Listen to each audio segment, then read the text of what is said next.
All right. Welcome to FaBled Hunters. I'm Yuanji. I'm Saint. Today you already opened the stuff. I opened the stuff on stream, but we wanted to do an episode to review because we promised the viewers, and I promised Matt Rogers on stream and during our interview that we would do this. Walk me through the whole process. So, of course, today we're talking about PCG.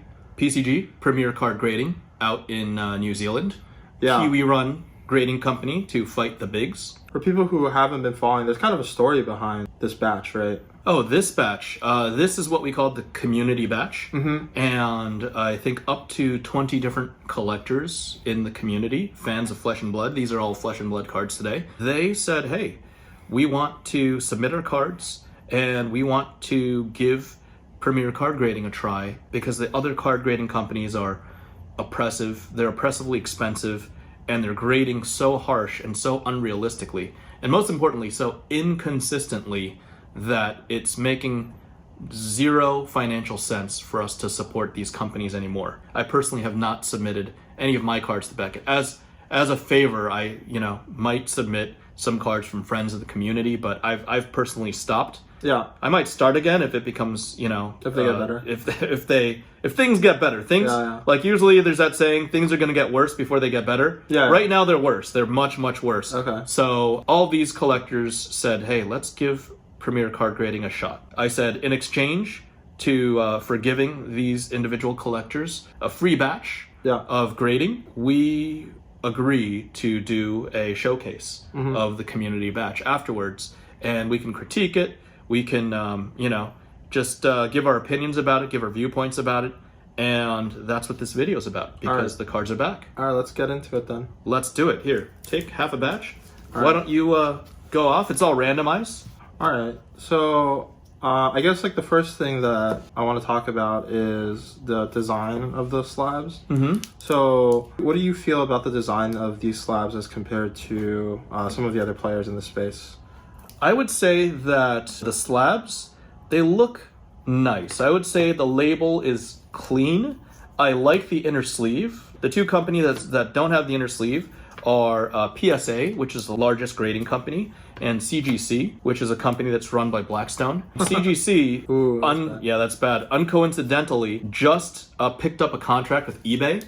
So they raised eBay sellers' fees from 10% to 20% on cards over $750. CGC is now becoming the middleman that nobody wanted to authenticate these cards in the trading card game space. I remember reading about the authentication thing a while back. At first, I know that they do it for sneakers. Yeah.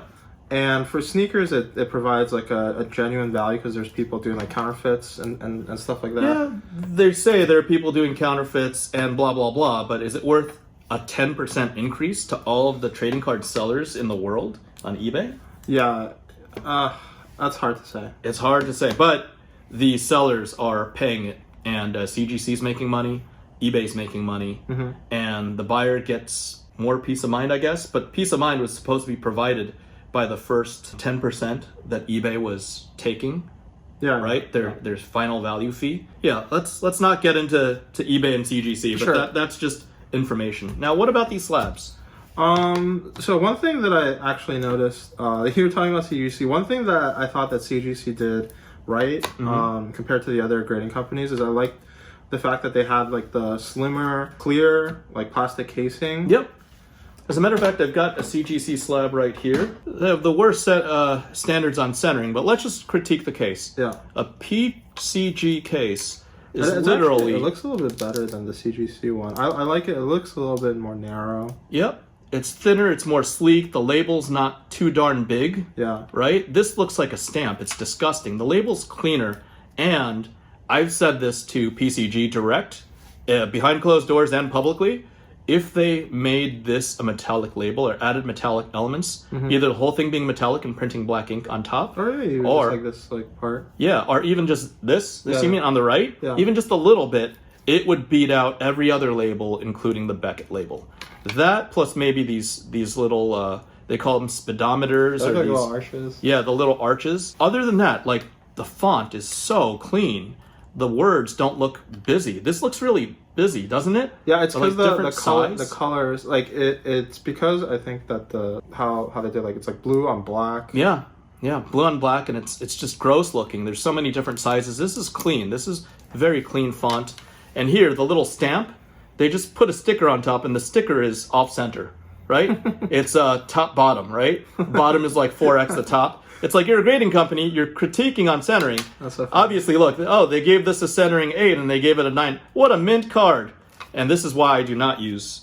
We've given that company enough screen time. Yeah. Anyways, this is a better slab in terms of the plastic. Yeah, it holds together. There's the inner sleeve in there. You know, actually, what it reminds me of? It's like they took a PSA slab, replaced the material with like the clear plastic. Yeah, instead of it's not that like... frosty, disgusting, semi-transparent plastic that PSA uses. Right? Yeah. So that aspect of it I like a lot. One thing that I don't like about Beckett is I feel like they're like kind of bulky. Too bulky, yeah. I know some people like to play with slabs. Like in Flesh and Blood, you can play of course your equipment and your heroes weapons as slabs. For all the viewers that just recently watched the New Zealand Calling, Matt Rogers was in the finals and he was laying out his slabs. By the way, guys, I won't use all the 4 pieces, but look, there's the head. There's the chest. Basically, there's 4 slots. I don't know if you guys can see it, but there's a head, chest, and arms. And if you get a body, all you do is do this, and it still fits on the playmat. Matt was going like this. I was like, don't do that, just do this. You can put a die here, a die there, and a die there. I like this. You like that? Yeah, I like this. I don't know. Viewers, you tell us, because this is the way it fits on the playmat without an oversized playmat. No, and you can put a die, and die. You can't do that in competitive play because you're covering up the text of the card. No, but they can ask. You're not allowed to? Big no-go. I mean, it's not a matter of whether or not you're allowed to. It's like everybody knows what an Arcanite Skull Cap does when you use it in competitive play. But then there's a lot of scrutiny. Really? Yeah. Okay, well, I prefer to do this. I've never had trouble playing at Callings or Nationals doing this. Okay. Yeah, I mean, I got my ass kicked, so it didn't matter, right? It didn't matter the placement. Yeah. But regardless, just a little tip. Yeah, I think that they're like less bulky. That aspect of it I like. They're clean. I like the colors that they use. The arches I'm not a big fan of, but everything else about it I think is good. They need to create a metallic label is a big thing. That's what differentiated BGS from PSA years back. Like the whole silver and gold, there's like a meaniful difference when something is metallic. It makes it feel valuable. It's psychological. Like we got our right. You've got a gold label Pink Snatch compared to a gold label E-Strike. Just imagine there were the metallic elements over here. That would make this E-Strike just feel that much more desirable. Yeah. Right? I guess like the difficulty is like finding out how to do it like on a material. Like would it be like a sticker? Like how would it go on? They always use label printers and the material would be metallic, right? Oh, you can actually like print that material. And they do. They print on that material. Okay. And what I would say if I were in the shoes of giving advice would be to print the black parts in black. Yeah. Right? Create the label, print everything in like negative printing, right? And then everything else in Light and Strike, PCG. Yeah, and white. Everything would be gold. I'd have to see it. You'd have to see it. They should come out with some proofs and ask the community, right? Very interesting. Right? So that'd be a suggestion. So where do we start? We just gonna go through this? You want to talk about some of these stacks of slabs? Yeah. You've been, who are these? Who are these from? Everybody. Their names are actually on the back. The folks at PCG. I gave them a little list of who's submitting in the community. Yeah. Do you want me to just go for it? Like sure. This Arcanite Shard is a 9 basic. This actually came from Shin Inui. I believe Shin was not exactly happy with the grades that Beckett came back with. Yeah. And I think he got a 9 quad plus with the 9.5 in centering and in surface. Here, he got a little more penalized for the corners, and it became a 9 basic plus. Yeah. And he lost a 0.5. So, yeah, Shin, I'm really sorry, man. We tried to make it better. We tried to go for a 9.5, and it just wouldn't make it. From that was Gaetan. Gaetan put in a lot. Gaetan and Amelia. Yeah. Snapdragon Scalers. This is a 9 quad plus, so also put them separately. This from Gaetan as well. Was a basic. This one's better. A 9.5 basic. See that 10? People are saying just from the community feedback of the Facebook groups that the centering is a little generous. Yeah. And I'm going to say a little generous. It's not often atrociously generous. It's a little generous. Like here I see that the bottom left seems to be just maybe 1% thicker than the bottom right. Yeah. And the bottom in general is thicker than the top by a little bit. Do you kind of see it? It's a little thicker. Even if you don't, I'm just saying it's there, maybe by even 1 degree. So both axes, I just say that every grading company has a fudge factor, but I think these guys, their centering is just a little bit generous. Todd Anderson? Yeah, Todd from the other grading community. This is a 3 of a kind, non-foil, 9 quad plus. This is me. This is Rudy. This appeared. We had a cameo of this card in another video, right? Yes. Yep. I heard that you had to go through like a submission and then like a resubmission process, and it was like an iterative process. How do you feel about like Matt and the team's like David Parker receptiveness to kind of like improve on their? Well, I'll be straight up. The first time we got these cards back, there was a problem. Like these surfaces that got a 9 or 8.5, they came back as often 6s and 7s. Yeah, and that's a problem. And I rang the alarm bell.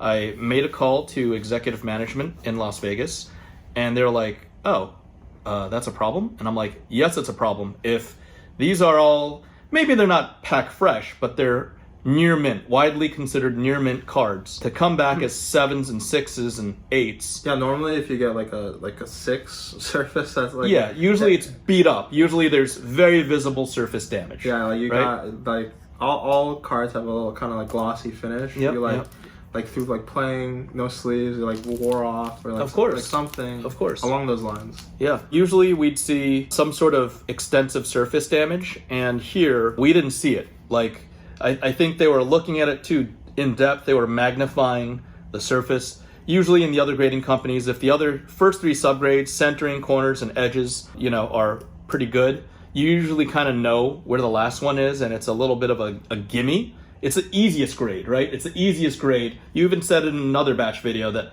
9.5 surface is the easiest 9.5 subgrade to lock in. Oh, yeah. Right? That's like everybody who does grading knows that. And you're not even integrating and you know that, right?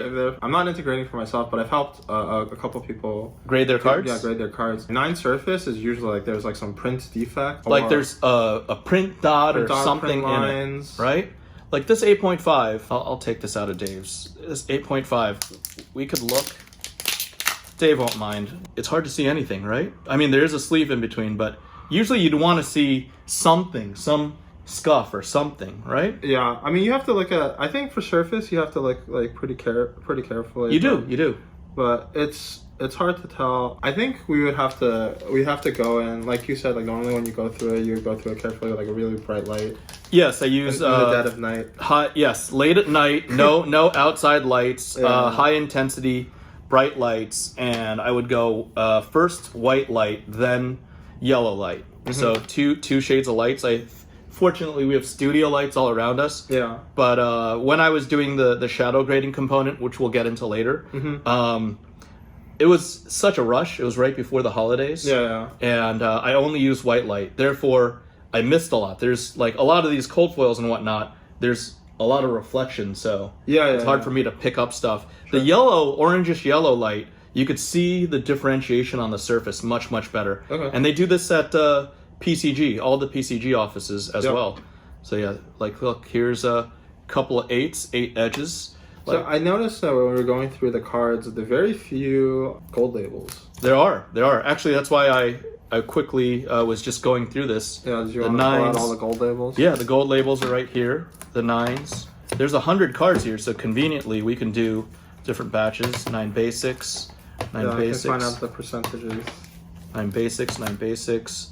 Here's a 9 basic plus, no quad. Crater Fist, 9 basics, 9 basics. There's a lot of 9 basics. I got this deck over here. Basic, ooh, these are the bad ones. There's an 8 over there. This is the 7. That's even worse than an 8. That's a 7.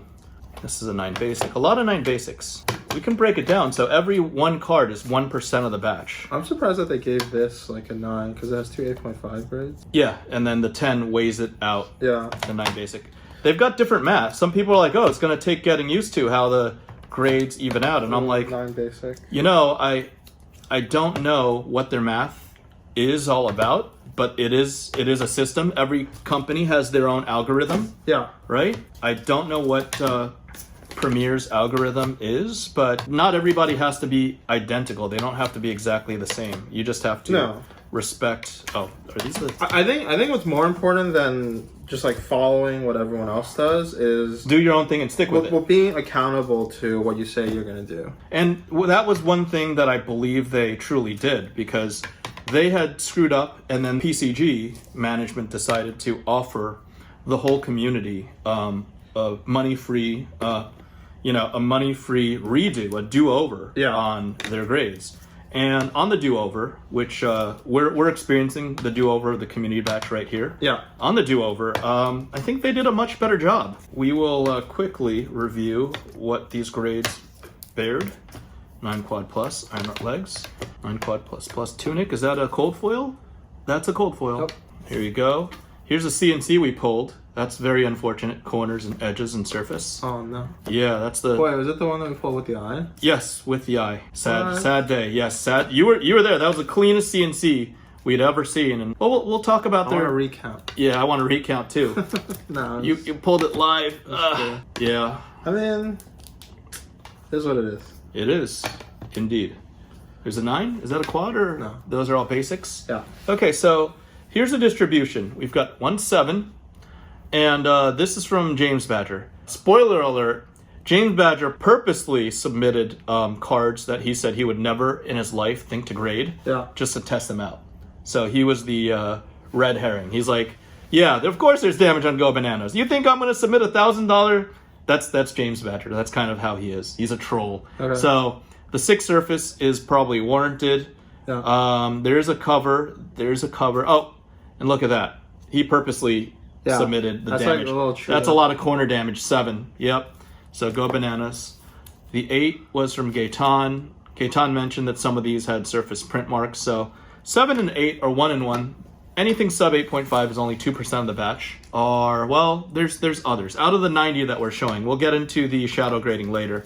8.5, where we've got 5, we've got 10. 10% of the cards came in at 8.5. Yeah. So we've got roughly 80+% of the remainder of the batch. 9 basic came out at 10. Well, these like distributions are also like based off of like your selection criteria. 15. What do you mean? I'd be like one thing if you just like open, let's say like if we opened like, I don't know, like 20 boxes. Mm-hmm. I would just send in all the cold foils that we opened. Oh, then you probably do even worse. As opposed to, these are like cards that people selected for grading. Yes, and in James Badger's case, he purposely selected negative ones for red herring. So here's 40. So I'm just like saying it's for the 46. Viewers. For the viewers, like the percentages that you see don't like reflect. No, they will never reflect you going out there and just cracking everything and submitting everything. Yeah. Or else you're going to get much, much worse results because things happen on the printing press. Things happen during packaging. Yeah. There's obviously a selection process, and to the serious graders out there, selecting the right cards, like picking and differentiating the right cards and putting that attention to detail in there is really, really important. So 9 quad pluses, we've got, this is 46. So we're at 2, 10, 46, and we've got 10, 9 quad pluses. We've got 19, almost 20 9 quad plus, or 9 quads. Okay. So that's good. That's almost 20%. There's more to come. So there's roughly slightly less than 50% 9s, 20% 9 quads. And then let's just give these guys all a second. Oh man, I'm glad these are coming, right? This almost looks like the Everfest foiling, right? I talked about the elements of gold. This is a cold foil promo potion, right? I didn't take like a closer look at the cold foil that we opened. Yeah, people in the comments are mentioning that. At first when we opened, I actually, now that you mention it, I do remember when we opened it initially. Yeah, we're like, what is that? I'm thinking that it was a legendary. You know how normally when you open like a common cold foil, it has like silver border? Yep. But then legendaries have this like bronze, goldish. Yeah, like it's mixed with gold. It's not a gold, like gold foils look different. Yep. But we have 10 9.5s though, so okay. Over 10%. Maybe that's the rare border because all the amulets are rares. Yeah, maybe, but maybe that's just the item border because look, I mean, oh, that's true. The potions, they've got this. Well, the potions are rare. Golding to them. Yeah. right? That's what I'm saying. Like maybe The that's generic like for rare. rares. Okay. Maybe it's rarity based. Who knows? Let's see when we start opening up a whole bunch of Everfest, right? Yeah. And then so far, there were only 3 9.5 quads are better. Okay. Quad plus Rudy, Quad plus Glint, and Quad plus E-Strike. Okay. So that distribution, we'll iron out the distribution and make it perfect in a second, because that's only 90 of the cards. Yeah. Like I told folks on stream, like I even said in the interview, I was going to do shadow grading on 10 of the cards. Mm-hmm. I want to apologize in advance, or not even apologize. I'm not sorry. I was just in a huge hurry, and I did not do my formal process of waiting till late at night, no lights around, not even lights from the city, Yeah. and go full dark and turn on the studio lights and surround myself with 6 studio lights. And to get you like a shed in the middle of the woods. Exactly, something like that. It's, it's full dark room when you want to be precise. So I only use white light. I was in a hurry. I had to get on the plane and do the charity thing. So I'll admit fault here that my surface grades are off. My centering grades were fine. If anything, my centering grades were strict compared to what happened here. But you'll see, and then I guess I could break down the general analysis of the community as a whole, the multiple Facebook communities that are critiquing the product. Yeah. So first off was Tome of Feindall. I graded it Quad Plus with a 10 surface. This came out Quad Plus with a 10 centering and surface. And the reason why I say the centering is off, because their centering grades, pristine, is approximately, so 50-50 on both axes. They use the word approximately because there's a fudge factor in every grading company has a little bit of give, because it's not going to be 50.0/50.0. That's effectively nearly impossible. So I'd say a full 2%, it could be perfect one way and then 2% off the other way. However, if you look at this, Yuanji, you see the right is thinner, right? You see it, right? Oh. You could see it. So the right is thinner than the left by a non-0%. Yeah, that's like right? That's like around 5-ish. Around 5%, you would say? Yeah. Yeah, I'd agree with you. I'd say between 3 and 5, somewhere like that. So that's off. The top and bottom are great, but that's why I would have given a 9.5. So they're slightly generous. I'd say not a whole subgrade, but a little fudge factor generous on the tome over there. Number 2, Hardened Cross Strap. This was on me because, Gaetan said, this is Gaetan's card. He said he submitted some cold foils. This one was one of them with some surface damage, but I just quickly breezed over it. Again, I gave it 9.5. I'm very strict when it comes to 10s because centering is like the main subgrade for me. And then surface is a gimme. 10, 9, 9, 7. I put 9.5, 9.0, 9.0. So we're pretty close on 3 of the subgrades. I think they're too harsh on the surface. I was probably too generous with a 9. There's something on it. Call it an 8. Yeah, let's even it out. Call it an 8, but it received an 8.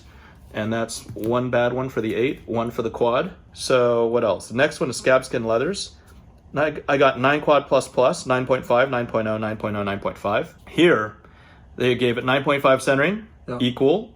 9.0 center corners, equal. 9.5 edges. They were nicer on the edges than I was, and they were way harsher on the surface. And that's a common theme. The community is agreeing with me that the surface grades are more harsh. But like I said, I only use one spectrum of light, so there's probably something there. Let's split it and call it an 8.5, but it still got to 9 anyway, right? Blazing Aether. Okay, I gave it a 9.5 basic. So same theme, right? There's a recurring theme here. The 10 centering I think was a little too lax. Okay. Right? I think the bottom is obviously thicker than the top. Mm-hmm. Right? The bottom border is thicker than the top border by more than 2%. It's not a perfect 50-50. Left-right is almost on point. That can't even be 1% off, I don't think. But the bottom is a noticeable, like you don't need to even pause you don't even need to look that close. It's noticeable. So I give that a 9.5. Corners we match, edges we match, surface I gave it a 9.5 because to me it just looked like a regular. Oh, and there's a little, it's okay, they're not perfect. As long as this isn't happening in like over 20% of the cards, I'd actually count my blessings these days. So we're off by 0.5 two ways. So they're too strict on the surface, off by 0.5. They're a little generous on the centering, off by 0.5. I remember this this spreadsheet for the standards when Matt posted it, And then he even said himself that like probably when they're like getting like ramped up or preparing the teething issues. Yeah. Like there's gonna be issues. I think what's important is that they printed like this is what they're committing to. They're committing to this, yes. Yeah. And they're being transparent and telling the community. That's what they're committing to. Now, here we go with the Arcanite Skull Cap. I can't take much responsibility for this. I said it on camera, I'll say it again, that this should not be 9.5 centering. Yeah. Because if you see, this is thicker than this by, call it 2%, right? Okay. It's a little thicker. You see it? Sure. Just a little bit. But everybody at home can say that the bottom is thicker than the top. That's like a 3-to-2 ratio. That's like maybe 60-40, something like that. Yeah. Right? On those lines. And that does not qualify for gem mint. It's supposed to be perfect on one axis. Sure. With very little fudge factor, approximately, in 55-45. This does not pass the 55-45. What did you give it? I graded it 8.5 because I saw that there was a problem with both axes. Yeah. And the give was, and this is even diamond cut. That follows on their, based off of what they're saying, right? Like yes. 60-40. 60-40 on one axis, 55-45 on the other axis, right? Yeah. I would have given an 8.5. And I mean, I grade based on, I've been grading on the Beckett centering scale, which is almost identical to PCG's centering scale for years. Let's see, 9.0 on corners, we got that right. Okay. 9.5 on edges, we got that right. They gave it a good surface grade. If it's a 9.5 surface, I guess there's nothing to say about it. The main thing is that the centering grade, I think, is off. Even the owner of the card, Gaetan, he's like, hey, I'll take a 9.5, but it's not 9.5 centering. I mean, I'll sell it as a 9.5 one day. But, you know, so that was a gimme in the gem mint slot. Sure. Next one, we've got a Potion of Strength, 9 quad plus. Same story here. The centering was a little too generous. Look at this. You don't need to be trained, or you don't need to have looked at millions of cards to see that the bottom right is thicker than the bottom left. Sure. Right? It's not a 10. It's not a 10. It's a 9.5. It qualifies for 9.5. 9.0, their edges are a little strict because when they have like extra paper or there's some fuzzies from the excess paper and not clear cut, they don't give it a 9.5. I mean, that's already imperfect. That's just going to happen. Yeah. They're a little more strict, but 9.0, they're a lot more strict on the surface. So I gave it a 9.0 surface. That is a 9 basic. Next one, we have a Courage. Same thing. 8.5 centering, 9 centering. 9 corners, we match on the corners. Yeah. I gave it a 9 edges because I looked at the edges. I was like, there's not much wrong with it. Like, you can look at the edges yourself. You see 3 of the edges, unless there's something up top. The edges look pretty clean, right? And they gave it a 9 edges. The surface, we disagreed. I gave it a 10. I guess I looked at it at white light. I would believe if there was something else I didn't pick up either fingerprints or whatnot on the surface. They're a little more punishing on the surface and the edges. Normally when you receive graded cards, do they ever like log? I know Beckett, I think, does it for resubmissions, whether or not you believe. Yeah, whether you believe, they just mark, little markings on a card and say, thanks, we took your money, but thumbs down, you don't get a pass. We don't agree with you. That's But on the first pass through, does PCG give you? I think PCG gives you results no matter what. I believe you can log in. I believe you've got an account number, and they give you the reasons, and there's even an image showing you what happened in the card. That's a breakdown of the card. That's actually pretty cool. I think that's what I think. I don't have an official account. I just submitted it as a. These were the guinea pig slabs. Well, even hint. I feel like that would be pretty cool. I think transparency is like a big issue. Normally, when we go through these slabs, and we can say like, oh, I don't think that there's anything there, like or this or that. But I think having like something documented. Yeah. That the graders are looking at, when then, things are 5 to 10x magnified, of course. And then you can't like disagree if they show you the proof, right? Absolutely, yeah, that would be better. So this one, I look at this Hexagore. I gave it a 9.5 because I very rarely, especially for centering, give anything 10. Right? I'm just like, as long as it's 9.5 or better, it quads. Everything else is a bonus. This one, I would call this pretty close to a 10. Okay. Right? You could say that this is maybe, but look, it's very, very close. It's very close. I could say the top might be, you could measure it, maybe 0.5 or 1% greater than the bottom. But this is close. I don't dispute the 10. 9.5, they're stricter on the edges than I am. Like I said before, they're stricter on the edges. They also said if something is interpreted as other companies would interpret it as surface damage, they would put it on the edges instead. Oh, like meaning that's on the edge. Yeah, that's damage, structural damage to the card. Yeah, I look at it from here, and I still see a 9.5 edges. Like I said, they're not a full subgrade, but maybe a half to 2/3 of a subgrade more strict on the edges, in my opinion, on surface. I gave it a quad, right? Yeah. But I would gladly trade the 1070 for 9.5 for 9.5 edges and quad. But we are still off by, 0.5 of a subgrade at max. So that's another gold label. We've got Channel Lake Frigid from Gaetan. That's 9.9. I've got the first I've got the first 3 9s together, and the last one was 9. It was supposed to be a 9 quad plus when I looked at it. 8.5. And I would say that the biggest drawback, the biggest feedback from the community is that PCG is grading surfaces way strict. I mean, there is something there, but we were talking when the camera was off that other grading companies, like there's a huge bucket for what qualifies as 9 surface. Like there's a lot of leeway for a 9 surface, but there's a much smaller leeway at PCG, and that's just how they're grading. I don't think it takes into account or doesn't necessarily take into account the emotional, translation for collectors. You could put it all into math and be like, oh, like if it has like this many like problems under the microscope, that's like whatever, you make like a scale. But I think for collectors also there's like a meaning behind like what does like a 9 surface mean?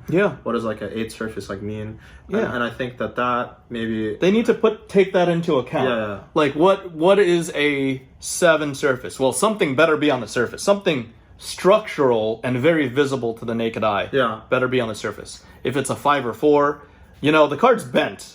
If it's a 3, it's chewed up and there's like holes in it, right? And if there's 1, then the card just survived, nuclear World War III level of treatment. That's what would bring it to a 1. They haven't published their surface requirements yet. I would encourage them to outline it, but just my feedback is that, and this one's on me. This one I don't think deserved a 10. I think even James Badger himself, he said that there were smudges on chain, but I got the three first subgrades, I gave it a quad plus. It was 9.5, 9.5, 9.5, 10. 9.5, 9 corners, I'll take it. We have difference in opinions on corners. 9.5 edges, we were the same there, and 8.5 surface. Maybe there was something on the surface that I didn't see under yellow light, or under white light only. And the corners, they gave it a 9. Yeah, I was probably too generous. There's 2 little specks, right? There's 2 little mini dots, and that's what caused the 9 corners. In a Saint grading world, I'd still give that a very loose 9.5. But the 9, I definitely agree with. I can definitely see that. So in total, 3% of the cards, 2 are from Gaetan, 1 was from James Badger, came in at 8.5 or less, right? So 3%. 10 came back 8.5. So 10%, 8.5, that's 13%. Now for the other 87%, we had 46 plus 1, 2, 3, 4, 5. We had 51%, literally right down the middle as 9 basics. 20% 9 quads. So that's 9 quads. We've got 12 gold labels, 9.5s. And last, certainly not least, these were all non-foil, like I've said in other videos. The non-foil Majestics, they grade better because there's less issues, less chipping, less complicated printing. 4 quads, 4% came in quads. I would say when Beckett was grading at its most realistic and not like just lazy grading or oppressive grading, peak Beckett, we were at between 6 to 8% of good batches. And right now PCG is at 4%. So PCG is harsher. Yes, more strict than Beckett. A little too loose on the centering subgrades, right? All 4 of the quads have 10 subgrades for centering. And a little harsh on surface, but if these 2 got 10 surfaces, you best believe they've got good surfaces because they're going in there with a microscope. So corners and edges are on the slightly, stricter side, but that seems to be the consensus from the community. However, PCG has their own system, they have their own algorithm, and they have their standards. I encourage them to at least, continue to keep their standards and keep pushing forward because their grading is 10% to 15% the price of Beckett and PSA these days. You can only send those in right now for like $150 to like $300. Yeah, $150 to $300 to those companies. And I think these guys are 25 or 35. What's the turnaround time? 25 to 35 is anywhere from 4 weeks to 8 weeks, I think. Okay. If they really do take off, they'll probably have to like do like a tiered system as well, right? They already do have a tiered system. They have a $60 tier and a $100 tier, I believe. Oh, okay. For like 1 week grading and like 2-day turnaround grading. Got it. And I think they're New Zealand. They're already in the US. Yeah. And they're just expanding in Australia. But it would be my advisement that they tweak and announce the tweaks on their grading system. Yeah. Oh, also, they recently told me that they're in the middle of developing software to do digital centering. So once it's digital and you've got a computer measuring the centering, then there's nothing to dispute, right? Yeah. You eliminate human error when, one thing's 49.8% versus 50.2%, and then top bottom is 50-50. Then you got a 10. But the corners, edges, slightly strict. The surface, they got to understand the collector mindset that it's like if you got the card right there, like there needs to be buckets and huge tiers. Like this is the leeway for a 10. This is the leeway for a 9.5. This is the leeway for a 9. This is the leeway for an 8.5. Yeah. And then anything 8 or under, it's like oceans of marring and scuffs and whatnot. And then it's just all the way up to my dog literally ate it and regurgitated it out at like 3, 4, and 5. So yeah, it was great to have this experience. I'm glad that all the people that submitted did so. There's already a second batch that's already submitted. I've gotten some emails from viewers asking for free grading, and it's like, I can't do that. I volunteered, I opted in to help folks out early on. Yeah. A lot of people are just felt to call me or contact me beforehand. They've always been asking me for free advice or free services. And I've got a limited bandwidth in my time. I don't do this full time. I don't do this for any money or financial benefit at all. Yeah. So hopefully this was educational. So you this gotta was fork informative. up the $25. Yeah, you got to fork up the $25 to $35. Give these guys a chance. Yeah. And give Matt Rogers, give Robert Willis, and give Mashi Scanlon. Give them, the team at PCG, a chance to encapsulate your cards at a fraction of the price. Well, make those tweaks. Anyways, what do you guys think? Let us know down below. And like, comment, subscribe, twiddle the notification button, and we'll see you next time. Bye!